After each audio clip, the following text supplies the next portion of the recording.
marrying my high school oppressor, but losing my best friend in the process. I, 32 female, and a group of friends, among which was my childhood friend Jim, 32 male, were severely mistreated in high school by Dave, 32 male, fake names.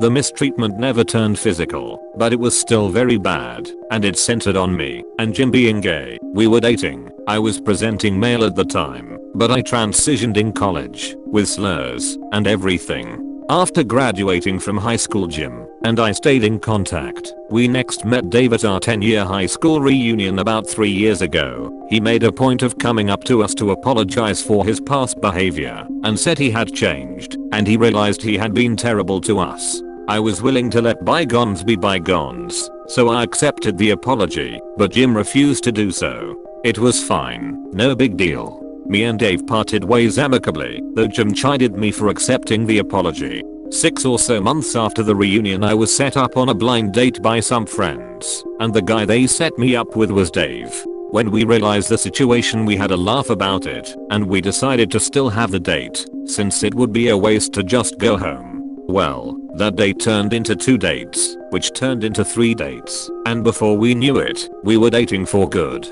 He is markedly different from how he was in high school. He's kind, funny, smart, affectionate. I'm seriously in love with him. When I told Jim, he was absolutely livid. We had a shouting match because he couldn't believe I was dating that prick, and I insisted Dave was a changed man. In the end, I told Jim I didn't want him to become friends with Dave or even forgive him, but I expected him to be at least civil to Dave when they met. Jim agreed to that, and the few times they met, Jim avoided Dave whenever possible. He managed to do that.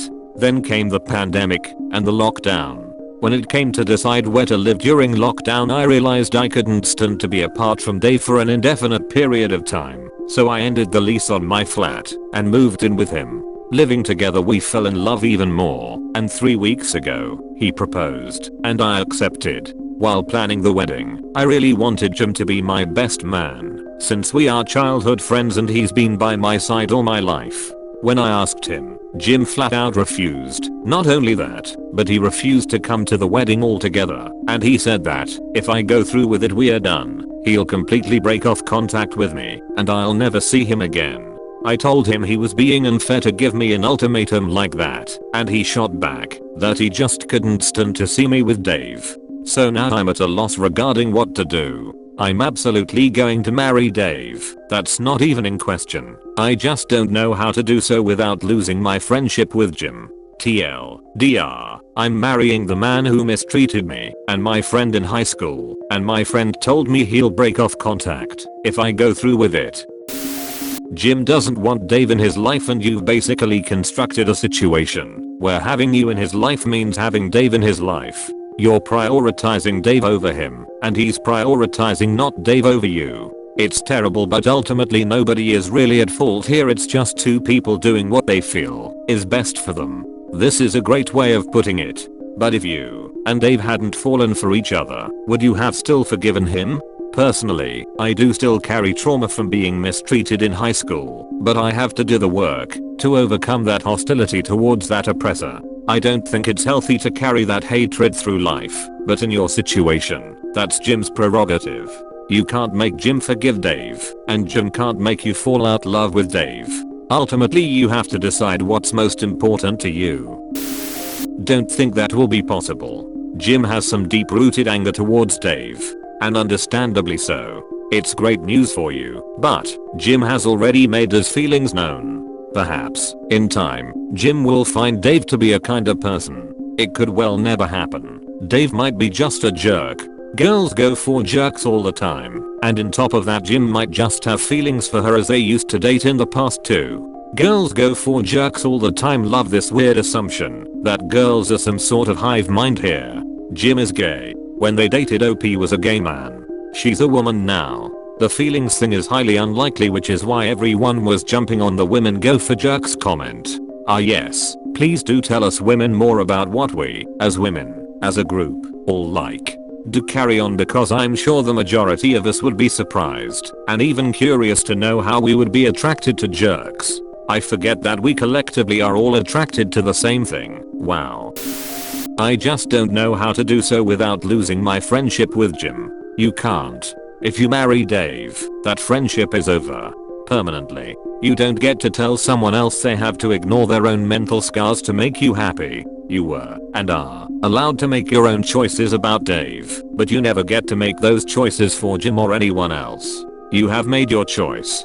Jim has made his. The only thing you get to do is accept his choice. Yeah, and Jim does not get to chastise OP for forgiving her fiance. He doesn't get to control who she dates and how she deals with her own trauma. She has never forced him to forgive Dave or be friends, but in all honesty, it's Jim's responsibility to take care of his own trauma. If that means cutting the friendship for his mental health, then fair, and so be it. But he doesn't get to give her the ultimatum of if you marry this guy, we won't be friends, which is basically it's him or me. That in itself is disgusting and incredibly immature. She is allowed to forgive Dave and move on, and know what? I'm glad she has. Jim is allowed to not forgive and also cut the friendship. He is not allowed to treat OP like she is lesser or a bad person for handling her trauma differently. He didn't give her an ultimatum. An ultimatum would be, don't marry Dave if you want me as a friend. Saying if you marry him, I will no longer be in your life is Jim setting a boundary for himself. He did not tell OP she shouldn't marry Dave. He only told her that he would not be around anymore if/when she does marry him. He is not trying to control whether she marries Dave or not, merely stating what he will do when she does. It's great that you are able to forgive and move on, but you can't make others do the same.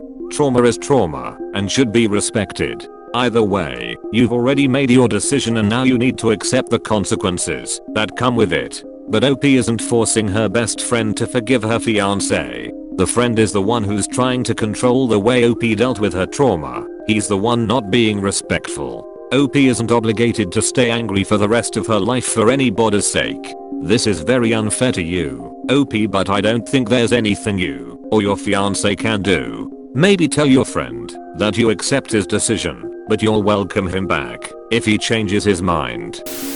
This all seems very rushed. How long have you been with Dave? You've clearly only been living together a few months, so why marriage now? Jim may come round if you're in a long-term relationship where he can see you're happy and he gradually gets to know Dave at the same time. Ultimately though, you may have to choose which person is the most important person to you. Dave and I have been together for almost 2.5 years now. We moved in together 4 months ago, forced by the pandemic, but we'd been spending the night at each other's places for quite a while before that, and we'd been talking about moving in together after the summer. The pandemic just forced our hand. Sorry for disappearing on y'all. I posted this on my lunch break, then went back to work. Now I'm on another break, so I thought I'd clarify some things which have been asked in comments. Jim and I had zero contact with Dave for 10 years, from our high school graduation to when we met him again at the 10-year reunion. Jim and I dated for the final 2 years of high school and our first year of college. Halfway through that year I came out as trans and started transition, and a few months later Jim broke up with me. I don't blame him for this. He's gay and therefore doesn't like girls. But we remained good friends. I did not ask Jim to forgive Dave. It's not my place to tell anyone how they should deal with past trauma. What I did ask Jim was to be civil with Dave whenever they meet, which isn't often. Jim tries to avoid Dave whenever possible. Civil does not mean he has to talk with Dave. It just means no insult, no cursing, no shouting. Actually, thinking about it, I don't think Jim has even spoken a single word to Dave in person since he rejected Dave's apology at the reunion. Dave has tried to apologize to Jim again on one occasion, about 2 or 3 months after we started dating. When I saw that they weren't talking to each other, I asked Dave if he could try to mend things with Jim. Dave sent him a text which was, in short, I want to apologize again for how I acted in high school, obviously longer and more involved than that, but that was the gist of it, and got the reply of apology rejected. And don't contact me again. Which again, is entirely within Jim's right, and I don't blame him for replying like this. Jim and Dave have met on a few occasions since we started dating, like when Jim came over to my house to borrow something, and Dave was there, and they basically ignored each other. My friendship with Jim was a bit set back when I started dating Dave, because before that I often went out with my whole group of friends, which included Jim, but then I started spending time with Dave, so I had to cut back on going out with friends, and whenever we went out and I texted Jim to invite him along, he would always ask, "Will Dave be there?" And if I replied in the affirmative he would text back, "Then I won't come." I went out just with Jim about once per month to keep contact with him, and a few times I asked Dave to stay home instead of coming out with our group of friends, so Jim could be included. Dave was a bit unhappy about it, but he understood. Also, I saw someone ask whether Jim is in love with me, and I don't think so. I mean, I can't know for sure, of course, but as I said above, he broke up with me more than a decade ago because he doesn't like girls. So him being in love with me seems far-fetched. And, to address the elephant in the room, I'm choosing Dave over Jim. I love them both dearly, but with Dave is romantic love, while I love Jim as a good friend, but nothing beyond that. And I'm choosing love over friendship, I guess. I just wish there was a way not to break up our friendship. It's a mess, honestly. Okay, I've used up all my break time to write this. I'll answer any other questions when I arrive home tonight. Worldwide comments of the day. The solution is ghost her. It's not a one-time affair. Her controlling ex-boyfriends probably wanted to stop her from cheating. Whatever she told this OP is probably not the whole truth. A cheater at the end of the day is still a cheater. If he does go back to her, that black stain will be completely visible to him, and there is no way that it can be hidden or erased. He needs to accept the engagement is now dead in the water and refund the rings and move on. It's a bad account all around for him, but it's best for him to leave her in the past where she rightly belongs. Thanks for watching. Don't forget to subscribe for more interesting and relatable Reddit videos.